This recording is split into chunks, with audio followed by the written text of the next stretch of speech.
மேஸ்திரிண்ணா. யார் பண்ணீங்க? சித்தாள் வேலைக்கு வர சொன்னீங்களாண்ணா? அதான் வந்துக்கிறேண்ணா. வேலை தெரியுமா? ஓரளவுக்கு தெரியும்ண்ணா. சரி சரி, இந்த கரண்டி கட்டி எடுத்து வச்சுட்டு வா. நான் போய் தண்ணி ஊத்திட்டு வந்துடுறேன். சரிண்ணா. சரியா வரேன். சரிண்ணா சரிண்ணா.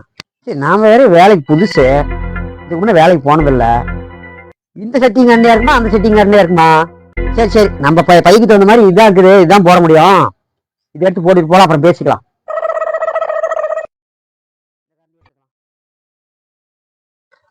சரி சரி, வந்துடுறேன். இந்த வீட்டுக்கார வேற ஏன் தம்பி, இந்த வீட்டுக்கு வேற அவசரப்படுறான். இந்த மாசத்துல பால் போக வைக்கணும். வா சீக்கிரம் போல வா. என்னண்ணா இன்னைக்கு புது ஆள் வேற ஆள் கூட்டிட்டு வந்துக்கிற? வேலை தெரியுமாண்ணா? ஒரு நாளைக்கு சம்பளம் 1000 ரூபா ஆகுதுண்ணா. ஏன்னா கரெக்டா வேலை செய்யணும்னா, சும்மா தெரியாத ஆளை கொண்டாந்து விட்டுட்டு வேலை செஞ்சுக்கிட்டு இருக்காதண்ணா. தம்பி, வீட்டுக்கார அப்படித்தான் சொல்லிட்டு இருப்பாங்க. நீ சட்டியும் கரண்டிட்டு நம்ம வேலையை ஆரம்பிக்கலாம். உங்க ஊர்ல இதுதான் சட்டியும் கரண்டியுமாண்ணா? இப்படித்தான் வேலை செய்வீங்களாண்ணா? இங்க பாருண்ணா. ஆமா. இதை எடுத்து வந்துக்கிறா. வீட்டுல 2-3 கிடந்துச்சு, அப்புறம் கைக்கு சிக்கன் எடுத்து வந்துட்டேன்னா.